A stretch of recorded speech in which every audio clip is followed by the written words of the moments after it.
Hoje é sexta-feira, dia 24 de setembro de 2021. Está no ar o Diversa em Rede, trazendo para você os principais assuntos do dia. Vamos aos destaques de hoje. Uma pesquisa realizada com deputados e senadores brasileiros sobre meio ambiente mostra uma grande distância entre o que os congressistas falam e sobre o que eles fazem. Vamos mostrar também a situação de bares e restaurantes com a flexibilização dos protocolos. O aumento da vacinação tem levado clientes de volta ao setor e algumas estratégias ajudam neste momento. Uma pesquisa aponta que a chamada geração Z, com jovens nascidos entre 95 e 2010, está mais preocupada com o consumo consciente e solidário. Nós vamos trazer exemplos nas regiões. E os reflexos da pandemia na balança. Uma pesquisa revela aumento de peso expressivo, principalmente em crianças. Nós vamos mostrar a situação em Minas. E tem ainda a programação da agenda cultural para este fim de semana. Tudo isso com a participação dos jornalistas Ricardo Ribeiro de Juiz de Fora, Sabrina Silva de Barbacena e Laura Marques de Belo Horizonte. É agora no Diversa em Rede.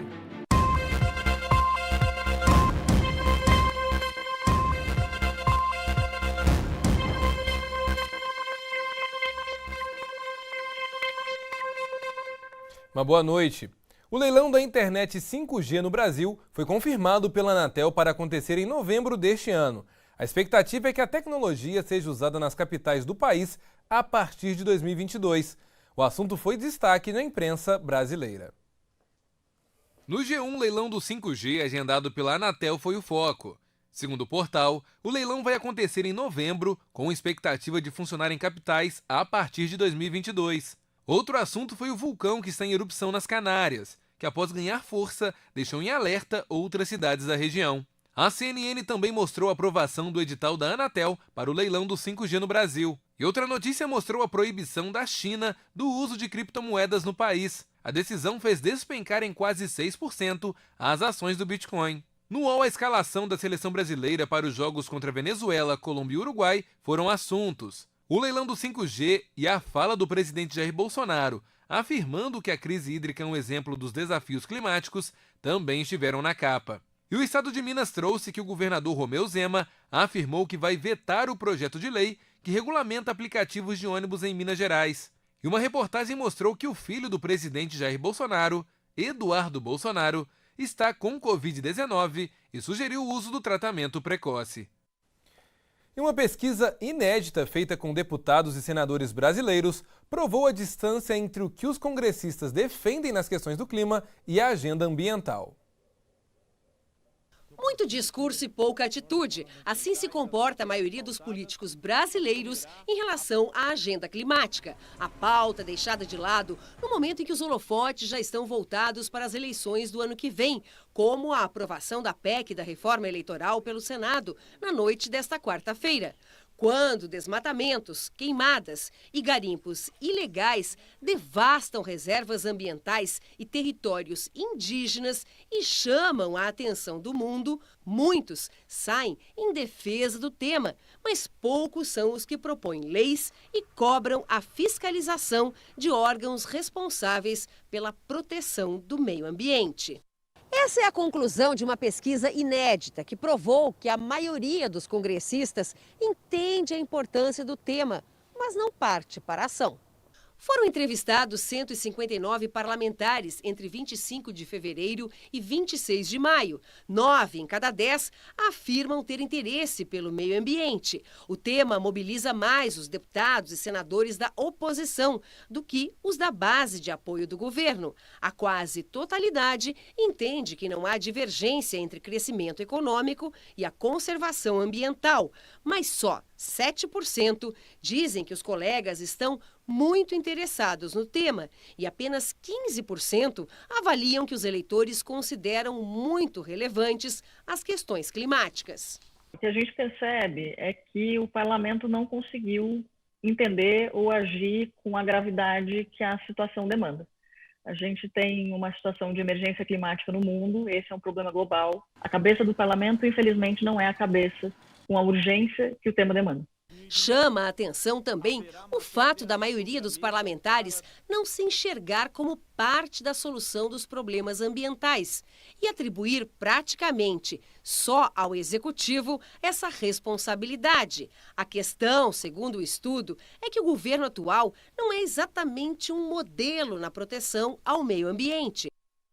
Pois é, incêndios em florestas, rios cada vez mais poluídos. A questão do meio ambiente já é levada como brincadeira no Brasil há muitos anos. E para discutir essa questão, agora eu quero chamar a jornalista Laura Marques, Belo Horizonte. Olá, Laura, uma boa noite para você. Laura, são assuntos, como nós temos visto, que chamam mais atenção, claro, no mundo internacional do que no Brasil. No Brasil nós temos sim várias pessoas que lutam pelo meio ambiente, em prol do meio ambiente. Muito se diz, em relação à preocupação, mas pouco é feito. O que será que a nossa geração pode esperar do futuro do país nesse sentido, né, Laura? Uma boa noite para você. Boa noite, Elias. Boa noite a todos os nossos telespectadores. Vamos falar um pouquinho aqui da pauta ambiental que é tão importante para o nosso futuro, para a gente e para as próximas gerações, né? Pois é, como a gente viu aí na reportagem, mesmo aqueles parlamentares que muitas vezes defendem a pauta ambiental, na prática não fazem nada que vá mesmo preservar o meio ambiente, né? E agora, na realidade, o que a gente vê na maioria das casas legislativas e até nos governos federal e estadual é muito mais uma pauta de ataque ao meio ambiente. E aí eu quero trazer alguns exemplos para a gente lembrar o porquê que eu estou dizendo isso. Por exemplo, quando a gente lembra das tragédias da Vale que aconteceu em Brumadinho e a tragédia da Samarco que aconteceu em Mariana. Foram 2 rompimentos de barragens que aconteceram em épocas muito próximas, 2015 e depois em 2019. Veja só, situações terríveis, né, de destruição ambiental. O Rio Doce foi quase que inteiramente poluído. O Rio Paraopeba, que abastece Belo Horizonte, também foi poluído. Situações super parecidas, que era quase que inacreditável pensar que ia acontecer mais uma vez depois de Mariana, quando a gente viu acontecer em Brumadinho, era algo absolutamente impensável, mas aconteceu. E aí, Elias, recentemente, inclusive, o governador Romeu Zema veio a público para dizer que a legislação de barragens em Minas Gerais precisa de mudanças, de algumas alterações, porque com a necessidade de melhorar a situação de abastecimento hídrico. Mas dizer algo no sentido de flexibilizar a legislação ambiental para barragens me parece muito perigoso, num estado em que viu quase 300 pessoas morrerem, né, e o meio ambiente ser destruído em 2 cidades, né, por conta de rompimentos de barragens. Mas o governador Romeu Zema fez essa afirmação num evento público, inclusive com a presença do presidente Jair Bolsonaro. E aí a gente vai já para a pauta ambiental no âmbito do governo federal. Muitos telespectadores devem se lembrar que no ano passado, o ex-ministro do Meio Ambiente, Ricardo Salles, veio também, disse numa reunião, um vídeo que depois foi vazado, isso foi em maio do ano passado, esse vídeo veio a público, em que o ex-ministro dizia que o governo federal deveria aproveitar a pandemia, que o foco estava na Covid-19, para poder passar a boiada no meio ambiente. O que ele quis dizer com isso? Afrouxar as regras ambientais. Então tá aí claramente que a política do governo federal nunca foi, de fato, de uma preservação do meio ambiente, né? Imagina só um ministro do meio ambiente dizer que vai passar a boiada para flexibilizar a legislação ambiental aqui no país. Então, tanto no âmbito estadual quanto federal, há muitos indicativos no discurso dos nossos governantes de que a preservação ambiental não é mesmo o foco. E aí, recentemente, o Greenpeace, que é uma das ONGs mais conhecidas internacionalmente para a preservação ambiental, fez um relatório pontuando alguns projetos de lei que estão no Congresso Nacional que vão flexibilizar as leis ambientais, consequentemente ameaçando a preservação do meio ambiente. Um desses projetos que foi destacado nessa lista do Greenpeace é um que vai flexibilizar muito a legislação para as licenças ambientais. Essa lei retira a obrigatoriedade de licenças ambientais para várias grandes obras. Por exemplo, para o licenciamento de obras relacionadas à distribuição de energia elétrica de baixa tensão. Esse projeto de lei diz lá também que obras que os governantes considerem que são de baixo impacto poderiam também ter esse licenciamento retirado, não seria obrigatório, né? Há inclusive um texto bastante abrangente, né? Como que os governantes vão fazer essa definição do que é de impacto ou não, né? Esse licenciamento ambiental que existe nas várias esferas, municipal, estadual, federal, é exatamente para conter grandes obras que possam ameaçar os recursos hídricos, os nossos rios, a nossa fauna, a nossa flora.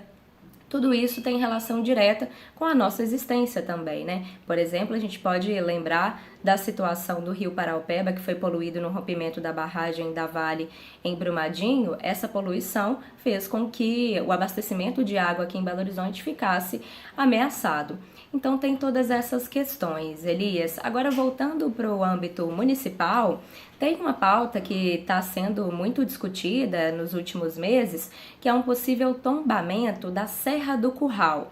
É aqui, o horizonte, né, daqui da capital mineira, que é essa serra que é belíssima, né, muito querida por todos nós aqui que moram em Belo Horizonte, né, que dá uma vista belíssima aqui para todos nós, e é também um importante local que abriga fauna e flora, e inclusive aquíferos também, que são importantes, inclusive para o abastecimento de água aqui em Belo Horizonte, segundo ambientalistas.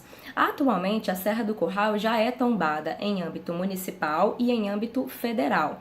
Entretanto, muitos ambientalistas têm feito lobby, né, têm tentado convencer as autoridades estaduais em tombar também a serra para tentar protegê-la um pouco mais. Isso porque, segundo ambientalistas, a mineração tem avançado na serra e poderia ameaçar esses aquíferos que eu mencionei, que inclusive são importantes para o abastecimento aqui de Belo Horizonte. Então tem essa questão também que está sendo discutida. Recentemente, a vereadora de Belo Horizonte, Duda Salabert, do PDT, esteve lá na Assembleia Legislativa para tentar convencer os deputados de encamparem essa iniciativa e tombarem a Serra do Curral. Ela conversou com o presidente da Assembleia Legislativa, que é o deputado Agostinho Patrus. Ele disse que vai sim colocar isso em pauta, que isso vai ser discutido pelos parlamentares, mas não é algo que está certo ainda. Esse tombamento seria então para proteger a nossa Serra do Curral aqui da capital mineira, Elias. Então existem sim algumas iniciativas de preservação ambiental, mas o que a gente vê em linhas gerais é mais um discurso mesmo de que pode gerar ameaça, né, para o nosso meio ambiente. Então, essas são algumas das questões que estão em pauta no Brasil, em âmbito federal, estadual aqui em Minas Gerais e municipal aqui em BH, Elias.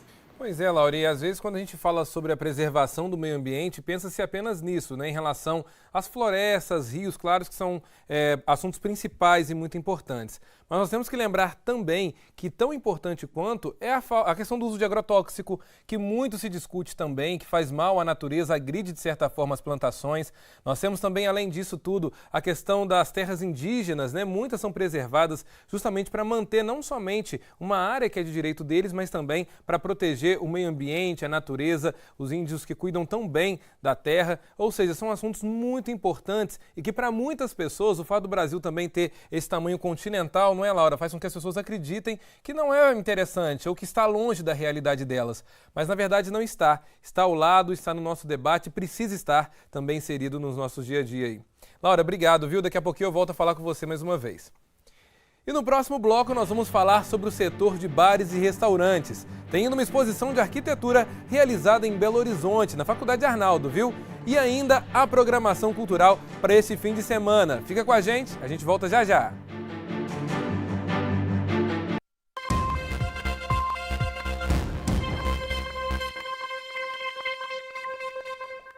Já estamos de volta. E o avanço da vacinação tem levado de volta os clientes a bares e restaurantes. Mas a recuperação do setor ainda é lenta e não compensa a temporada de altos prejuízos com as medidas de quarentena. O movimento do tradicional bar e restaurante Chefe Túlio aos poucos se recupera. Para driblar as contas que atrasaram durante mais de 7 meses de fechamento, o proprietário adotou estratégias. Algumas delas, que inclusive trouxeram novos clientes, foram a criação de um novo cardápio e a abertura no horário do almoço. eu tive que fazer vários cortes. Por exemplo, eu alugava 5 lojas aqui. Hoje eu só tenho 2 alugadas. Eu cheguei a ter 23 funcionários. Hoje eu tenho 2 funcionários, mais a minha presença. Neste cenário de crise, muitos bares e restaurantes se viram obrigados a fazer adaptações como essas para evitar fechar as portas. Mesmo ainda longe de retomar ao normal, o movimento está melhor, principalmente depois que os estabelecimentos tiveram permissão para abrir por mais tempo. A melhora foi percebida pela Abrazel, Associação Brasileira de Bares e Restaurantes em Minas Gerais. Uma pesquisa realizada pela entidade em agosto com mais de 200 empresários do setor apontou que 33% deles operaram no prejuízo em julho. Em junho, o índice era de 57%. O levantamento também mostrou que 50% dos donos de bares e restaurantes do estado continuam com pagamentos em atraso, um índice melhor que o nacional de 54%. A flexibilização é o caminho para os bares e restaurantes poderem retomar a sua normalidade, conseguirem gerar fluxo para pagar as dívidas contraídas durante a pandemia. O avanço da vacinação contra a Covid-19 tem trazido de volta aos bares quem tinha deixado de frequentar os espaços com medo do contágio. Apesar dos sinais de recuperação, os desafios ainda são grandes. Estudos apontam que o segmento precisará de 2 a 5 anos para conseguir pagar dívidas, entre empréstimos e impostos parcelados ou atrasados. Bom, o fato é que neste momento no Brasil, com protocolos menos rígidos e também eventos liberados, a expectativa é que estes setores retomem também com o crescimento, né? E em Juiz de Fora, na Zona da Mata, por exemplo, acontece o festival gastronômico JF Sabor, que este ano traz o tema Mineiridade e conta com 43 estabelecimentos, com 56 pratos criados exclusivamente para o evento. Para falar sobre isso, eu quero conversar agora com o Ricardo Ribeiro, lá na Zona da Mata. Olá, Ricardo, uma boa noite para você. E a gente pode começar justamente falando sobre isso, né? A flexibilização das regras em Juiz de Fora. Neste momento, Ricardo, sem dúvida, é uma boa oportunidade para donos de bares tentar recuperar o prejuízo, né? Uma boa noite. Boa noite, Elias. Boa noite a todos. Olha, mais do que uma expectativa, é um otimismo e uma esperança que nós temos que a partir de 2022 o cenário e a realidade seja exatamente diferente, bem diferente do que a gente está vivendo agora.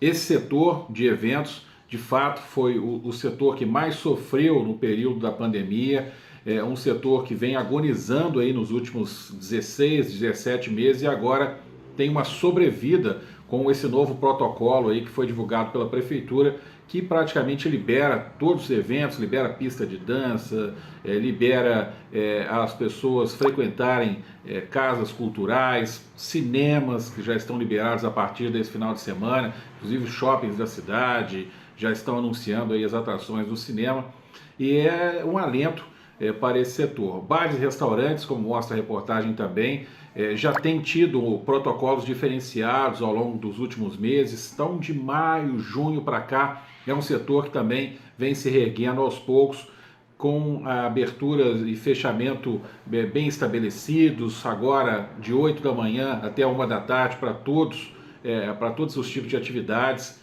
Esse horário funciona. Então essa etapa 1 do protocolo do Juiz de Fora Viva, que é o nome agora do protocolo, ele prevê limitação de 320 pessoas, mais staff por evento, 60% da capacidade do espaço. Para locais abertos, o limite é de 380 pessoas, mais 20% de staff. Tem os eventos esportivos, no caso do estádio aqui Radialista Marinênio, limitação de 50% de público. A participação em todos os eventos que está condicionada ao esquema vacinal completo. E aí é bom deixar isso claro. Para você entrar no shopping, você tem que estar com o seu esquema vacinal em dia, o que significa dizer que você tem que ter tomado pelo menos a primeira dose e esteja aguardando a segunda dose. Mas em locais fechados, em cinema, casas noturnas, boates, em locais de longa permanência, uma permanência maior, aí é o esquema vacinal completo. São as 2 doses mais os 14 dias aí após as 2 doses. Ou então a dose única, que é a Janssen, para quem tomou, e aí já tem os 14 dias, porque a Janssen, o grosso da população que tomou foi mais no meio do ano. E você tem ainda cinemas, teatros, locais de encenação, que voltaram a funcionar, já estão funcionando aí com 60% da capacidade de espaço, e no cinema a proibição de óculos 3D. Para bibliotecas e locais de pesquisa, o limite é 70% da capacidade do espaço. Museus, galerias, salas de exposições similares, com 60% da capacidade em ambientes fechados, 70% da capacidade em ambientes abertos. Então, de fato, é uma expectativa muito grande para que esse setor volte a funcionar, que já está funcionando, já está retomando gradativamente esse funcionamento, e talvez aí lá no final do ano, né, tenhamos uma noção maior sobre essa realidade. Aí, para falar em vacinação, a Prefeitura anunciou há pouco que a partir de segunda-feira o Esporte Clube Juiz de Fora, que está saindo do calendário de posto vacinal, deixa esse lugar para 46 unidades básicas de saúde que vão vacinar na parte da manhã. Na parte da tarde serão 10 unidades de saúde, aquelas 10 unidades de referência que vem vacinando. Além disso, durante a semana as pessoas podem vacinar no SESC também. Prossegue na semana que vem, 12 anos para cima, as pessoas estão autorizadas a tomar aí a sua primeira dose. Segunda dose de AstraZeneca, segunda-feira, 17, 18 e 19 de setembro, quem tem essas datas ou antes pode tomar. Na terça-feira, 20, 21 e 22 de setembro. Na quarta-feira, 23, 24 e 25 de setembro. Fechando até quarta-feira, para que a Prefeitura possa ganhar um tempo, analisar e avaliar o número de doses de AstraZeneca, para só então liberar mais pessoas que estão aguardando o calendário de AstraZeneca, que hoje é um imunizante que está trazendo mais dor de cabeça, aquele imunizante, e que as pessoas estão com o calendário atrasado, e a Prefeitura tem feito isso na medida em que mais vacinas vão chegando. Está chegando um quantitativo hoje aí em Belo Horizonte, cerca de 88 mil doses de AstraZeneca, pouco mais de 500 mil de Pfizer, para tentar melhorar um pouco esse cenário, mas acho que de um modo geral os municípios, aqui da Zona da Mata inclusive, têm recebido uma boa quantidade de vacina a partir de então. Elias? Pois é, Ricardo, com a vacinação avançando cada vez mais pessoas imunizadas, mais pessoas podendo voltar aí à rotina. Mas vale destacar também o seguinte, né? A gente mostrou essa reportagem agora para falar sobre uma preocupação que é real, que é a preocupação com os donos de bares, mas é importante afirmar também que nós tivemos um problema seríssimo lá atrás, né? Nós não sabíamos o que era o vírus, como lidar com esse vírus, ou seja, agora, nessa altura do campeonato, é muito mais fácil você liberar dessa forma, né? De maneira escalonada, com as pessoas sabendo que existe o distanciamento e com os bares e outros estabelecimentos funcionando seguindo regras, porque tem vacinação. Uma coisa é liberar agora com vacinação em andamento, outra completamente diferente seria liberar lá atrás, onde não tínhamos vacina, onde não tínhamos nem sequer uma expectativa de recuperação da pandemia no Brasil. Ricardo, muito obrigado. Daqui a pouquinho eu volto a falar com você. E hoje a gente traz mais do evento Modernos Eternos, realizado na Faculdade Arnaldo em Belo Horizonte. Essa sexta edição conta com 35 ambientes assinados por profissionais renomados e consagrados, que misturam o novo com o antigo na decoração. E nós vamos trazer para vocês ao longo das próximas semanas um pouquinho de cada ambiente. Quem entra por esse espaço já se sente em um jardim. Ao centro, uma luminária lembra a flor Vitória Régia. É a natureza representada como joia e equilíbrio, e convidam o visitante a se olhar no espelho de água logo embaixo. Esse ambiente ele se desenvolve em torno, obviamente, dessa arquitetura que é histórica, de 1909. Temos um teto fabuloso de madeira e, para compor esse espaço tão especial, eu me preocupei em criar uma luminária que ela tem inspiração numa Vitória Régia. Ela tem todo um conceito que remete ao equilíbrio, que fala do equilíbrio da natureza. Todos os elementos mobiliários são muito especiais. As plantas, os tecidos, foi tudo realmente pensado, escolhido a dedo. Então todos os tecidos são naturais, são linhos, algodão, seda, tudo muito orgânico, com essa preocupação também da sustentabilidade. As plantas todas são espécies da Mata Atlântica, que eu quis que representasse aqui esse bioma tão importante para a gente que está em extinção. E os mobiliários são basicamente modernistas. Para a criadora do evento, Modernos Eternos busca misturar o antigo com o moderno, trazendo desafios para os profissionais de arquitetura em cada ambiente.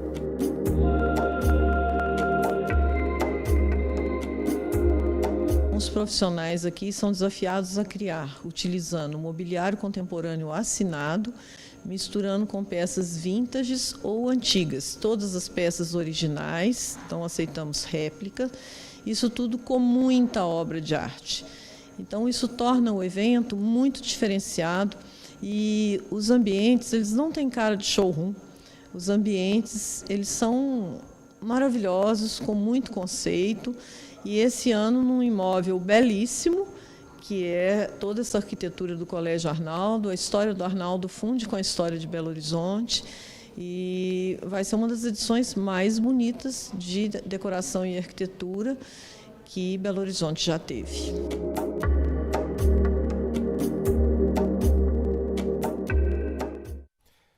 Excelente, olha, o evento ele vai até o dia 7 de outubro. Se você ficou interessado, o ingresso pode ser comprado no site modernoseternosbh.com. E hoje é dia da nossa agenda cultural. A Mariana Zacaron trouxe várias opções para curtir o fim de semana. Tem festival gastronômico, eventos online e também projeto musical no YouTube. Vamos conferir. Elias, você piscou e já é sexta-feira de novo. E chegou a hora da nossa agenda cultural. Vem comigo que eu te conto o que tá vindo de bom por aí. Atenção, Juiz de Fora! O JF Sabor 2021 vai até 24 de outubro. Então você tem um mês pela frente para vivenciar o festival gastronômico mais gostoso da cidade e região. Participam do evento 43 bares e restaurantes com 56 pratos mais que especiais, representando nossas mineiridades com seus aromas e sabores. E este ano você tem a opção de escolher entre ir até o local ou pedir por delivery do conforto da sua casa.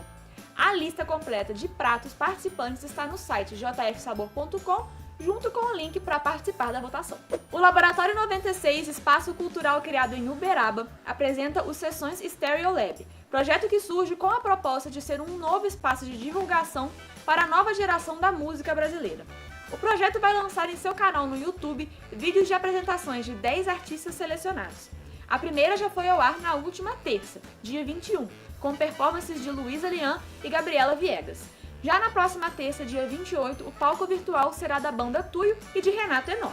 Mais informações e lista de convidados você encontra no Instagram do Laboratório 96. BH é a primeira cidade brasileira a receber a exposição Atenção, do artista argentino Leandro Erlich. Com a principal proposta de iludir e brincar com a realidade, a exposição traz diversas instalações e obras interativas que exploram situações banais do cotidiano em forma de aventuras surrealistas. Dentre as obras, uma piscina que você entra sem se molhar, uma sala de aula fantasma e um salão de beleza com um espelho sem reflexo. A exposição fica em cartaz no CCBB até o dia 22 de novembro.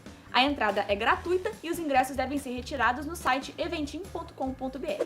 O Diversa Indica de hoje é o livro Guardiola Confidencial, do jornalista Martí Perarnal.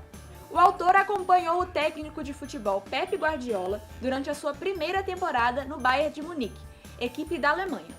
A obra tenta decifrar uma das mentes mais vencedoras do futebol nos últimos anos. Além de ser um livro essencial para aqueles que são apaixonados pelo esporte, ele também conta a inconformada história de um profissional em busca da perfeição. A dica é do Vinícius Serra, assistente de produção aqui na Diversa. E como sempre, essa e outras indicações da nossa equipe você encontra lá nas nossas redes sociais. Se você sabe de algum evento online ou presencial que mereça ser divulgado aqui, é só mandar pra gente no e-mail contato@tvdiversa.com.br ou no nosso WhatsApp que tá aqui na tela. Elias, mais uma agenda cultural vai ficando por aqui, mas sexta que vem eu tô de volta. Tchau, tchau!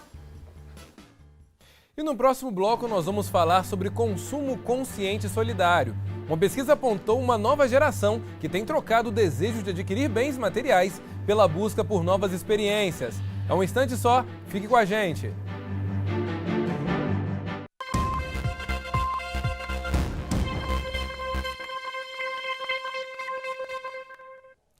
Minas recebeu hoje mais de 600 mil doses de vacinas contra a Covid-19. São mais de 540 mil unidades da Pfizer e 88 mil da AstraZeneca. A remessa faz parte do lote número 53 dos imunizantes recebidos no estado. E pela terceira semana consecutiva, todo o território mineiro permanece na onda verde do Minas Consciente. De acordo com a Secretaria de Estado de Saúde, o avanço da vacinação permitiu que todas as regiões continuassem nessa etapa do programa. E uma pesquisa nacional apontou que a geração Z, que são jovens nascidos entre 1995 e 2010, estão mais preocupados com o consumo consciente e solidário. O levantamento apontou ainda que essa geração também está trocando o desejo de adquirir bens materiais pela busca por novas experiências. Aos 24 anos e já formado em Direito, Pedro não vê sentido em sair do conforto e da segurança da casa dos pais. Para o advogado, as prioridades são outras. Principalmente me estabilizar financeiramente, né? Ter um suporte financeiro considerável guardado para, em dado momento, eu me colocar e me ver no espelho e falar, olha, hoje eu consigo seguir minha vida por mim mesmo, ter minha própria casa, ter uma boa vida sem ter esse receio e precisar desse colchão, desse suporte financeiro dos meus pais, né? Ter essa independência. Pedro faz parte de um novo grupo de consumo, a chamada Geração Z. São pessoas que nasceram entre 1995 e 2010, que estão mais preocupadas com a sustentabilidade do planeta e em aproveitar o momento. A principal mudança é essa preocupação de parte das pessoas da Geração Z em não precisar mais ter tanta coisa. Então, para isso, você não precisa ter um carro, você não precisa ter uma moto, você não precisa ter um imóvel, não precisa ter uma bicicleta, né? Você pode alugar, você pode emprestar, você pode compartilhar, e esse é um ponto bastante importante. Com o orçamento enxuto, o consumo dessa geração é mais consciente. Buscam mesclar estudo, lazer e em ajudar os negócios de amigos e de empreendedores locais. Outra tendência que a gente tem visto bastante, que é a questão da solidariedade, de se preocupar com o outro, né?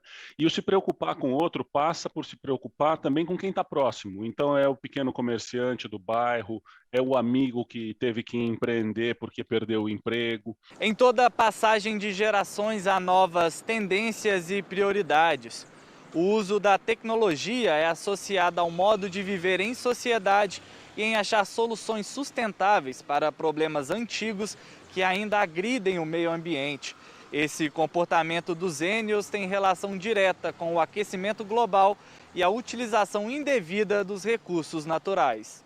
Sara é outro exemplo da Geração Z. Mesmo com pouca idade, a sua preocupação é em melhorar o meio ambiente. A jovem faz parte de um projeto do Cefet Minas que busca mostrar o uso inadequado da barragem Várzea das Flores, que abastece mais de 400 mil pessoas na região metropolitana de Belo Horizonte. E eu acho muito importante até pela questão que a gente está vivendo atualmente, todos esses desastres, as mudanças climáticas, acúmulo de lixo. Então, acho que é muito importante a gente pensar e preocupar hoje com isso, enquanto dá tempo, porque daqui a um tempo pode não dar mais, pode ser irreversível, e aí a gente vai sofrer com isso, né? Olha, para falar sobre esse assunto, eu vou chamar as jornalistas Laura Marques e Sabrina Silva para estar conversando com a gente, elas já estão aqui. Sabrina, uma boa noite para você. Olha, eu tenho também aqui que puxar um pouquinho para a Geração Z, viu? A gente sabe também que hoje em dia é mais fácil plantar uma árvore do que comprar uma casa com burocracia, um apartamento, tudo muito difícil. Enfim, ser brasileiro dessa geração também não é fácil. Não é? Fora a faculdade que tem que pagar quando não consegue passar numa universidade pública. Mas eu queria saber como é que está também a questão aí para a juventude. No campo das vertentes, é possível também identificar esse tipo de engajamento dos jovens em projetos sociais e outras atividades? Oi, Elias. Boa noite para você, para todo mundo que nos acompanha através da TV Diversa, no nosso Diversa em Rede. Pois é, por aqui nós temos jovens e muitos jovens nessa geração considerada Z. E eu tive uma conversa com um pesquisador, professor, que é também biólogo, o Delton Mendes. Ele, inclusive, é um dos gestores, articulador do Instituto Curupira, que é um instituto da cidade que é voltado geralmente para as questões ecológicas e que envolvem os jovens. E ele me comentou, Elias, que a sociedade em transição entre o século XX e o século XXI mudou um pouquinho com o uso das redes sociais, com o uso das telas, e isso os jovens com mais acesso se voltaram um pouquinho para as questões ambientais. A cabeça do jovem mudou, como nós percebemos aí através da belíssima reportagem, através do ser e não ter. Então as questões elas são mais planejadas. Não que os jovens de hoje em dia sejam assim, despojados demais, desapegados demais. Eu acho que eles são mais racionais, mas nas questões ambientais. Para se ter uma ideia, aqui na região nós não temos planos específicos, estratégicos, políticas públicas envolvendo essas questões ecológicas. Porém, os jovens, por iniciativa própria, têm tido esse apego às questões ambientais, até mesmo em ações sociais. Sabe esse descarte de lixo eletrônico que a gente costuma fazer, campanhas? Antigamente era muito difícil, inclusive, se ter uma campanha de descarte correto do lixo eletrônico. Hoje em dia, aqui na nossa região, essas campanhas são voltadas para jovens que também têm a iniciativa de ajudar ONGs, de ajudar instituições que precisam. Ou seja, o veganismo, o vegetarianismo vai muito além para essa geração C. Eles estão voltados também para a vida social, a vida mais desapegada, mas de uma forma da higiene mental ser 100%, né, Elias? Sem dúvida, Sabrina, e nós somos isso, né, esse movimento coletivo. Agora, Laura, aí em BH também a situação se repete, nós sabemos que é uma cidade muito maior, as opções também se multiplicam por aí? A gente tem iniciativas aqui em Belo Horizonte, sim, Elias, nesse sentido de sustentabilidade, né, de preservação ambiental, de ter menos e viver mais experiências, né? Eu não sou da geração Z, não, mas eu também sou muito mais da opinião de guardar dinheiro para uma viagem, por exemplo, do que para comprar um carro, né? Não sei o que os nossos telespectadores acham, mas eu, pelo menos, não estou na geração Z, mas concordo com eles, né? Claro que atualmente também a gente vive um cenário em que é muito mais fácil não precisar ter, né? Anos atrás era necessário comprar um carro para conseguir ter um transporte mais fácil. Hoje a gente tem aplicativos, né? O transporte coletivo, inclusive, também é muito mais abrangente. Então tem várias questões, né, que levam também esses jovens a não precisarem ter determinados itens, né? Mas sem dúvida é muito interessante todas essas iniciativas, essa nova posição de estar no mundo que a gente ouviu esses jovens falarem na reportagem, né, Elias? E tem iniciativas que não são exatamente dos jovens, mas que são de pais de crianças que estão nascendo agora, que são para exatamente reduzir o consumo, tentar minimizar aquela compra de um monte de itens que acontece sempre que uma criança nasce, né? A gente sabe, quando alguém tem um filho, né, é necessário comprar carrinho, berço, que mais? Brinquedos, todos os itens de cuidado, né? Fralda, arrodo, né? Inimagináveis quantidades desses itens, né?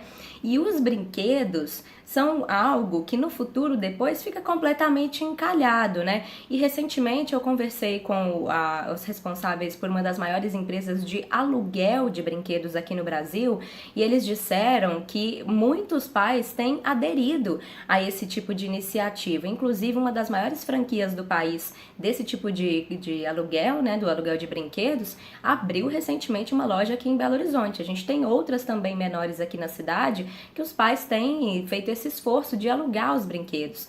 E aí eu conversei recentemente com o pediatra Daniel Becker, que é um dos mais reconhecidos nessa área da saúde infantil. Ele disse que o aluguel de brinquedos é uma ótima opção, não só do ponto de vista de sustentabilidade, mas também para o desenvolvimento da criança. É uma forma de treinar a não possessividade, reduzir o consumismo, que a gente sabe que as campanhas publicitárias estão aí para tentar incentivar as crianças a quererem sempre mais brinquedos, né? Mas o aluguel pode ser uma ótima possibilidade para quem quer reduzir esse consumo e gerar sustentabilidade para o nosso mundo, né? Que a gente sabe que o acúmulo de brinquedos, inclusive, é um dos problemas de acúmulo de lixo aqui para o nosso país. Elias. É isso aí, Laura. Olha, muito obrigada a você, obrigada a Sabrina também. Daqui a pouquinho eu volto a falar com as duas. E no final de semana a expectativa é de chuva em algumas regiões de Minas, principalmente no domingo. E a temperatura continua oscilando nos períodos da manhã e também da noite. Confira a seguir a previsão do tempo para este sábado. Céu parcialmente nublado, com possibilidade de chuvas isoladas na Zona da Mata, Campo das Vertentes, Triângulo Mineiro e nas regiões Oeste, Sul e Sudoeste. Nas demais regiões, céu claro a parcialmente nublado com névoa seca. Nas cidades de Belo Horizonte e Rio Acima, a previsão é de tempo encoberto. Nas duas regiões, a mínima é de 12 graus e máxima 28. Em Desterro do Melo, muitas nuvens no céu o dia todo. mínima de 13 graus e máxima 25. Tempo encoberto e possibilidade de chuviscos na parte da noite em Ubá, mínima de 15 graus e máxima 31. E em Varginha também há possibilidade de chuviscos, mínima de 16 graus e máxima de 31 graus. E no próximo bloco nós vamos falar sobre a alimentação de crianças. Muita coisa mudou com a pandemia, né? E as consequências a gente conta já já.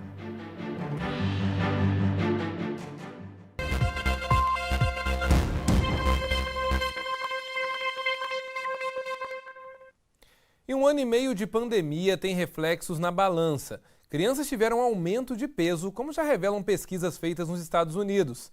E aqui no Brasil, o Ministério da Saúde espera um aumento nos números de obesidade infantil, doença que afeta mais de 3 milhões de crianças até os 10 anos. A Maísa é mãe, mas também influenciadora digital. A atividade que paga as contas a levou a fazer propaganda de comidas rápidas e industrializadas. E ela admite que esse tipo de alimentação prejudicou os filhos de 11 e 4 anos. O Gabriel, ele teve de um ano, né, um pouquinho mais de um ano, uma mudança aí de um aumento de peso de 20 quilos. E o Leonardo também teve uns quilinhos a mais, chegou a 6, 7 quilos a mais, que também é muito significativo, né, para uma criança. Ela diz que a família agora tenta fazer escolhas saudáveis para a alimentação. Vamos correr atrás, né? 1 a cada 5 crianças consumiu fast food com mais frequência durante a pandemia, segundo uma pesquisa da Universidade de Michigan, nos Estados Unidos. Entre os motivos está a queda na renda e a precarização das condições de trabalho dos pais, sem tempo para cozinhar, principalmente por conta do home office na pandemia. A dieta pobre em nutrientes é estimulada pela internet. Pesquisadores americanos analisaram vídeos dos youtubers mirins mais populares do mundo, que somam mais de 1 bilhão de visualizações. Quase metade deles fazem menção a algum tipo de comida ou bebida. Desses, 90% mostram marcas de fast food, doce ou refrigerante. E nem sempre deixam claro que é uma publicidade. Independente do que uma criança assista, quem é responsável pela alimentação são os pais. É função do pai triar uma alimentação adequada. No Brasil, 6 milhões de crianças têm sobrepeso e 3 milhões já evoluíram para a obesidade, segundo o Ministério da Saúde. Para uma dieta mais saudável, os pais devem evitar alimentos industrializados e processados e que tenham um alto valor calórico, além de doces como bolo, bolacha e chocolate.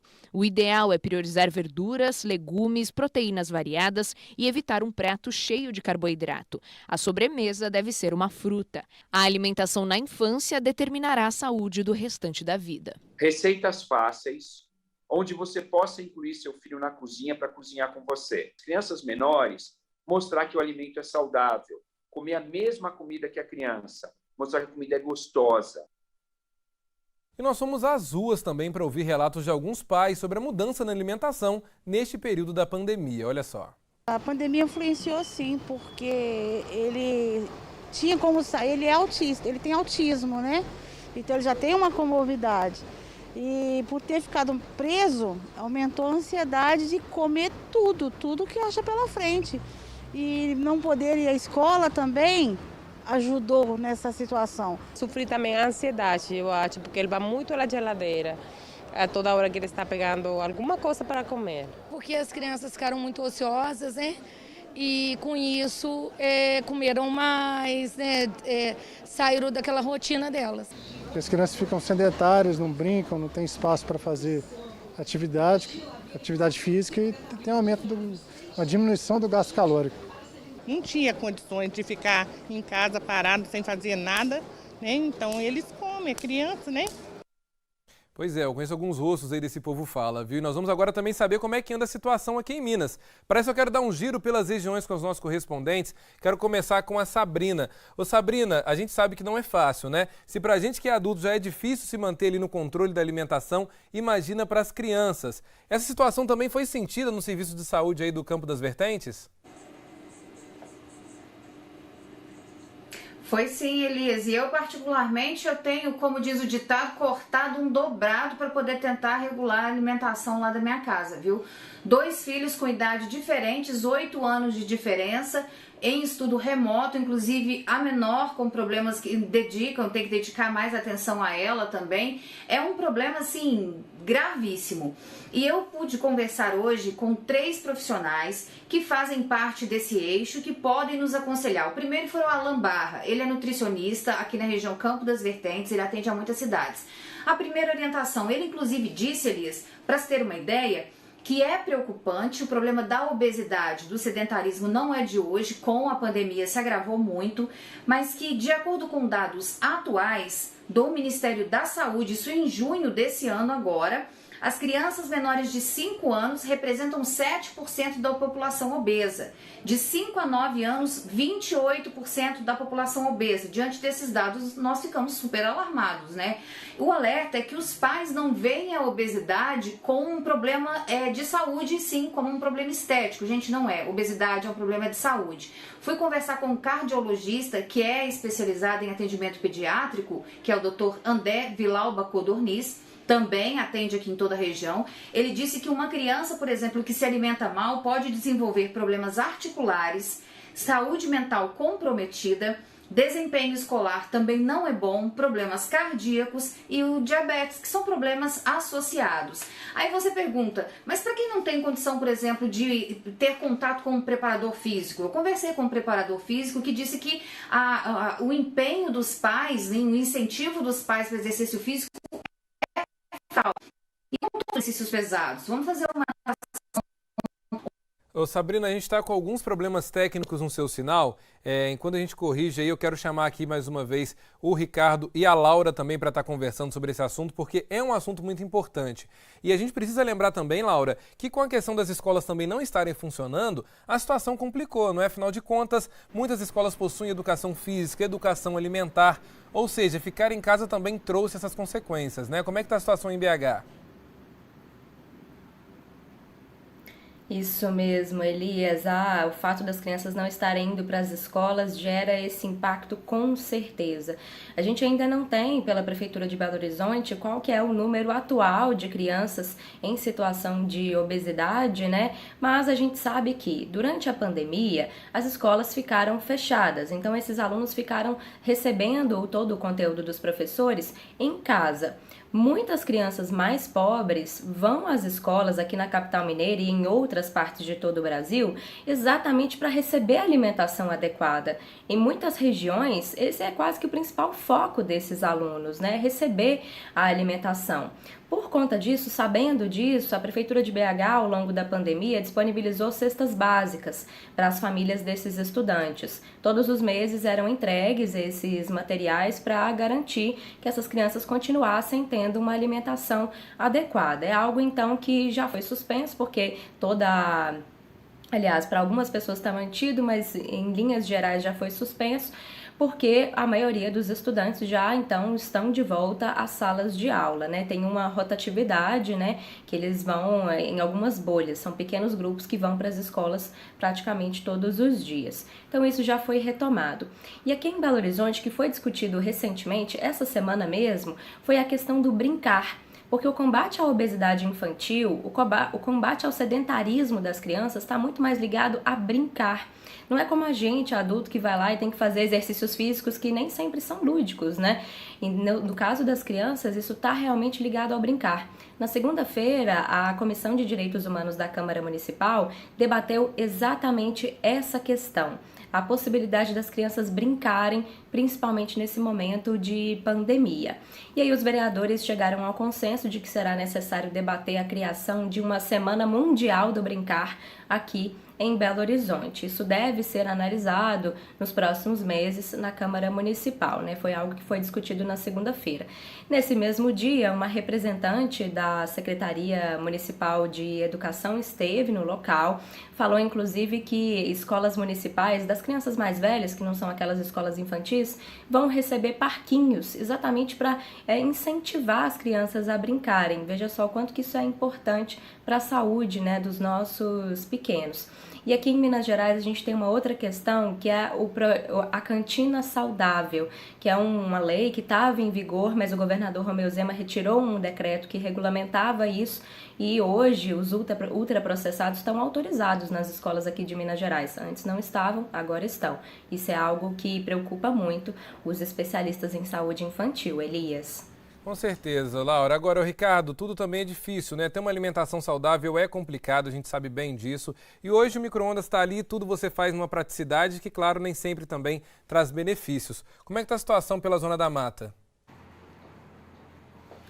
Hoje você tem micro-ondas, air fryer, você tem vários equipamentos aí que facilitam a absorção, né, de alimentos, facilita aí o acompanhamento desses produtos, mas você tem muito alimento multiprocessado que acaba sendo rico aí, em caloria e pouco, com índice de proteína muito baixo, né?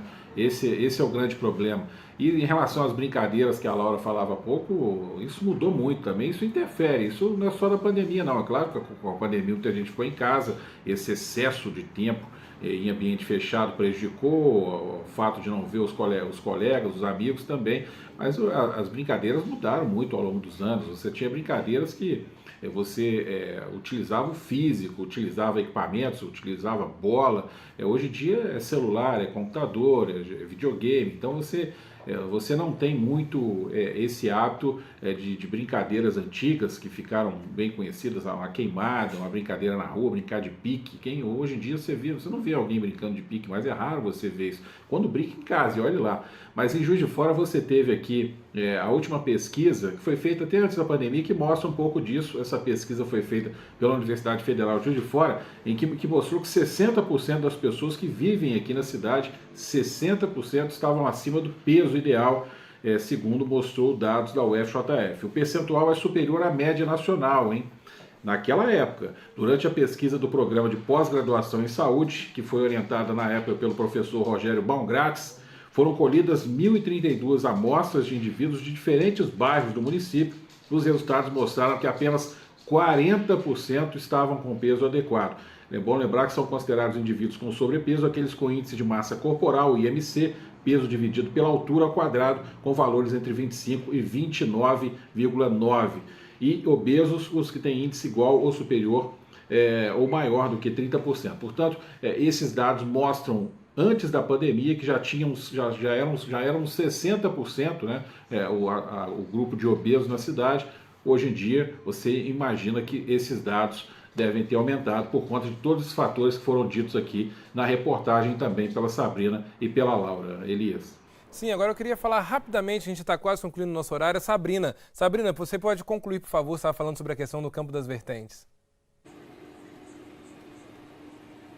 Isso, rapidinho aqui, só para concluir, Elias, que quando a gente fala, as pessoas podem até pensar que, mas eu não tenho condição financeira de arcar. Gente, as prefeituras municipais, através das secretarias de educação, fornecem uma merenda com uma qualidade controlada através de nutricionistas. Aqui em Barbacena, por exemplo, a cidade tem um projeto para atender, inclusive, crianças, um atendimento multiprofissional que envolve nutricionistas. Se você precisar, se ver que o seu filho está precisando melhorar a alimentação, o número é 3331-3644,